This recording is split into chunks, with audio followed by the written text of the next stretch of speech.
Bem-vindos a esta nossa análise. Hoje vamos explorar um conceito bastante particular apresentado num texto de 2013 por Edson Zogby, chama-se Wabi-Sabi. Uhum. Embora o texto não seja muito longo, a ideia que ele lança sobre experiência, valor profissional e até gestão moderna pareceu-nos que merecia aqui uma discussão mais a fundo. Sim, tem muito para onde pegar. Exato. A nossa tarefa vai ser descompactar um bocadinho este argumento do Zogby e perceber o que é que ele quer dizer com isto e que implicações é que pode ter. O ponto de partida é mesmo a definição que o autor dá ao termo. Ele diz que o wabi-sabi é um conceito japonês e descreve a capacidade de recriar, mas de forma rápida e eficaz, algo que a natureza levaria imenso tempo a produzir, seja para fins estéticos, didáticos, enfim. Certo. Mas o salto interessante é que Zogby não fica por aí, não fica na estética japonesa. Ele pega nesta ideia de condensação eficaz, digamos assim, Sim, gosto dessa expressão. e aplica-a diretamente ao mundo profissional. E é aí que a coisa começa a ficar interessante para nós. Exatamente. A analogia central do texto é essa mesmo. Que o conhecimento que acumulamos, quer dizer, tanto o conhecimento mais formal, explícito, como aquele mais intuitivo, tácito, que vai mesmo da prática, funciona de forma parecida. A nossa experiência profissional e pessoal permite-nos, com o tempo, desenvolver uma espécie de wabi-sabi intelectual. Foi o que disseste. Exato. Ou seja, a capacidade de analisar situações complexas, de tomar decisões, de agir de forma eficaz, mas num espaço de tempo muito mais curto. É quase como um atalho mental, não é? Sim, um atalho que se constrói. Um atalho construído sobre anos e anos de percurso, lá está. E essa capacidade, segundo o texto, tem um valor intrínseco. O Zogby argumenta que o valor dos serviços que um profissional presta, tende a aumentar com o tempo. Certo? Precisamente porque essa capacidade de síntese e ação rápida, este tal wabi-sabi se torna mais apurada, mais eficaz. Sim, a ligação parece lógica. Mais experiência leva a uma maior capacidade de gerar resultados eficazes rapidamente. E isso, por sua vez, deveria justificar uma maior valorização, incluindo, claro, a financeira. Sim, o texto assume essa ligação como quase óbvia, na verdade. Profissionais mais experientes que demonstram consistentemente essa capacidade de aplicar o seu wabi-sabi com sucesso, tendem a ser mais valorizados no mercado. Não se trata só de acumular anos de serviço, pois não. Não, claro que não. É mais transformar esses anos numa capacidade real de entregar valor, de forma condensada e eficiente. É a qualidade dessa síntese que determina o valor. Não é apenas a quantidade de tempo que passou. E para tornar isto mais concreto, ele até dá exemplos, o que ajuda. Sim, Um deles é o do gestor experiente. Aquela pessoa que, se calhar, perante um problema complicado, consegue tomar uma decisão pragmática, quase de repente, e que se revela acertada. visto de fora até pode parecer sorte. Ou impulsividade, talvez, mas o Zogby defende que não, que isso é o wabi-sabi em ação. É a tal destilação de experiências. Exatamente. É a destilação de imensas experiências passadas, sucessos, fracassos, lições aprendidas, tudo ali concentrado naquele momento da decisão. O autor até refere que alguns chamam a isto sabedoria. E acho que capta bem a essência. Não é uma decisão do nada, pois não? É uma decisão informada por um arquivo mental enorme de situações parecidas e do que aconteceu depois.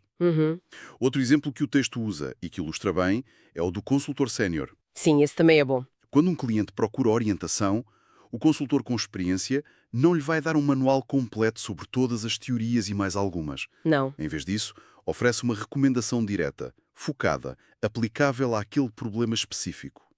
Esse conselho é, no fundo, um ato do wabi-sabi.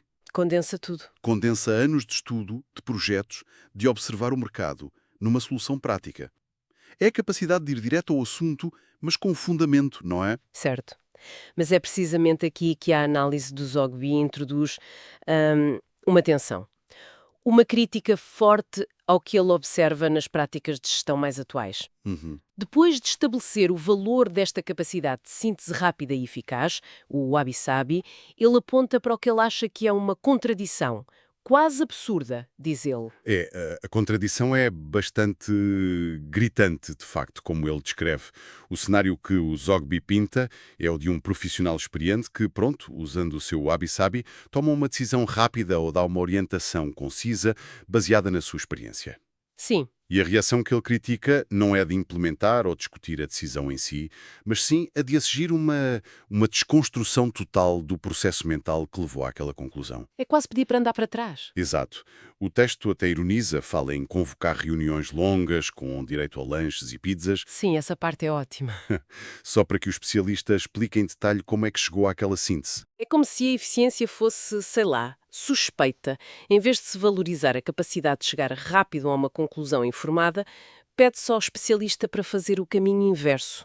Sim. Desdobrar todo o raciocínio, passo a passo, como se estivesse a ensinar o beabá a alguém.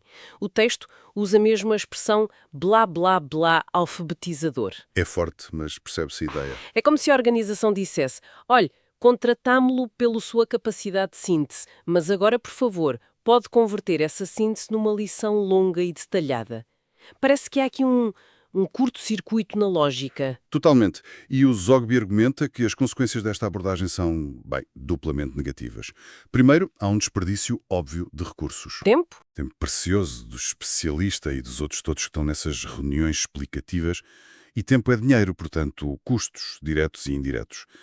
O foco desvia-se da ação, da implementação, para a justificação a posteriori de um processo que, pela sua natureza, por ser baseado em experiência tácita, pode até ser difícil de verbalizar completamente. Pois, nem sempre conseguimos explicar como sabemos o que sabemos. Exatamente. Mas para além desse desperdício de tempo e dinheiro, que já não era pouco, o autor aponta para um impacto talvez mais profundo, mais insidioso. Sim, a desmotivação do próprio especialista. Exato. E a analogia que ele usa aí é muito poderosa. Ele compara a pedir a um professor universitário com décadas de investigação, conhecimento profundo numa área, para ir dar aulas de alfabetização a crianças do primeiro ano. Não é que a alfabetização não seja importante, claro que é fundamental, Claro. mas é reconhecer que é uma má alocação de talento. O professor universitário estaria a usar uma fração mínima da sua capacidade e a sentir-se, muito provavelmente, frustrado, desvalorizado, por não poder aplicar o conhecimento dele ao nível certo. Sim, faz sentido. Da mesma forma, pedir a um especialista para justificar exaustivamente cada decisão baseada em wabi-sabi pode ser profundamente desmotivador. Sugere o quê?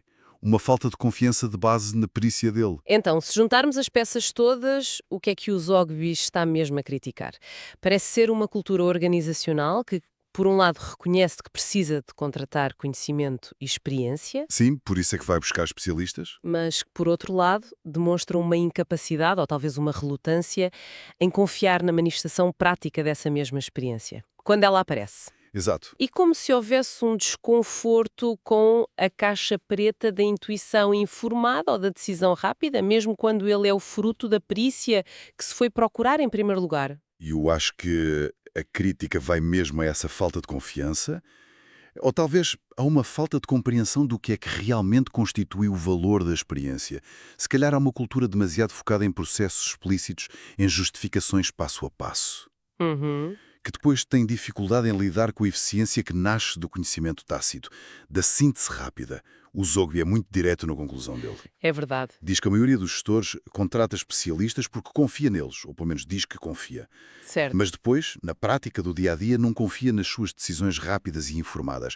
A frase final dele é lapidar, não é? É assim, não sabem o que é o wabi-sabi. Exatamente. Não reconhecem, não valorizam e, crucialmente, não utilizam eficazmente essa capacidade. Ou seja, resumindo a ideia dele, o wabi-sabi profissional, essa capacidade de condensar anos de experiência em ações eficazes e rápidas, é um ativo super valioso. Sim, No entanto, a crítica central é que a gestão moderna, em muitos casos, em vez de aproveitar essa eficiência, acaba por neutralizá-la.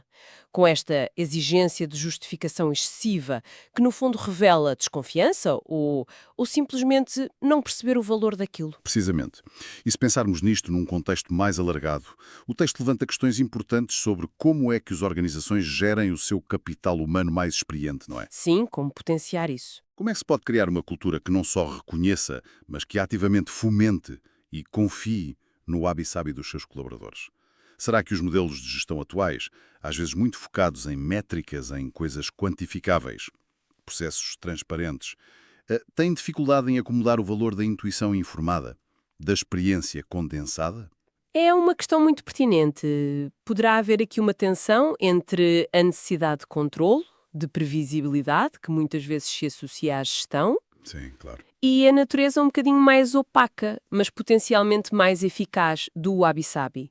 Talvez o desafio seja encontrar aqui um equilíbrio. Criar mecanismos de validação, de responsabilidade, que não acabem por sufocar a agilidade e a eficiência que a experiência traz. Sem dúvida. E isto leva-nos a pensar se esta exigência de explicação constante não poderá ser, em alguns casos, um sintoma de insegurança de quem gere.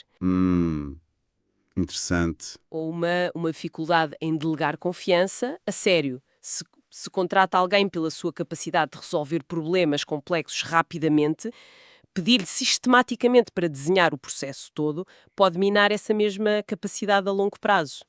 A pessoa acaba por se adaptar. Exato. Leva o especialista a tornar-se mais lento, mais burocrático, só para satisfazer a necessidade de justificação. E aí perde-se o wabi-sabi. Acabou-se. Isso implicaria repensar muita coisa, não só a avaliação de desempenho, mas talvez as próprias estruturas de comunicação, de tomada de decisão. Como é que se cria espaço para a experiência falar mais alto, mas sem que ir na arbitrariedade? Exato. Como é que se distingue a decisão rápida e informada, o wabi-sabi, da decisão simplesmente apressada e imprudente? O Zogby não dá receita, pois não? Não, não dá solução. Mas a crítica dele aponta para a necessidade de se pensar sobre isto, sobre esta dinâmica. E talvez parte da resposta esteja em cultivar uma cultura de confiança mútua, onde a experiência é reconhecida não como um substituto para a análise, atenção, Sim, não é ignorar a análise. mas como uma forma potente e legítima de análise rápida. Talvez passe por definir melhor as áreas onde o wabi-sabi é mesmo valioso e onde, pronto, são precisos processos mais detalhados. Não é necessariamente um ou isto ou aquilo. Mas sim um quando e como. Exatamente, um quando e como. Faz sentido. A crítica do Zogby, então, não é contra a análise ou a explicação em si, é mais contra a exigência despropositada e sistemática de transformar a síntese eficaz de volta num processo longo e básico. Sim, Especialmente quando a razão da contratação foi precisamente essa capacidade de síntese, não é? exatamente. O valor do wabi-sabi está na capacidade de acelerar a decisão e a ação com base num conhecimento profundo. Se o processo de organização obriga a uma desaceleração constante só para justificar essa velocidade, então o propósito original perde-se pelo caminho. Olhando então para o futuro e pegando nesta ideia do wabi-sabi como conhecimento experiencial condensado, fica aqui uma reflexão interessante, que parte do texto, mas talvez vá um bocadinho além. Num mundo cada vez mais acelerado, mais complexo, onde a capacidade de resposta rápida é tão crucial, como é que as organizações podem equilibrar a necessidade de rigor, de transparência, com a valorização e o aproveitamento desta forma de inteligência prática, acelerada que o Zogby chama wabi-sabi? É uma boa pergunta para fechar. Será que estamos a criar, sem querer, sistemas que acabam por penalizar a própria eficiência que a experiência devia trazer? É uma provocação final muito pertinente. Até que ponto os nossos processos de gestão, de colaboração, estão mesmo desenhados para extrair o melhor da experiência acumulada? Ou se, pelo contrário, acabam por nivelar por baixo, privilegiando a explicação exaustiva em detrimento da ação eficaz e informada? A questão que o Zogby levanta, no fundo, é se sabemos realmente reconhecer e utilizar a sabedoria, especialmente quando ela se manifesta de forma concisa e rápida. Fica no ar.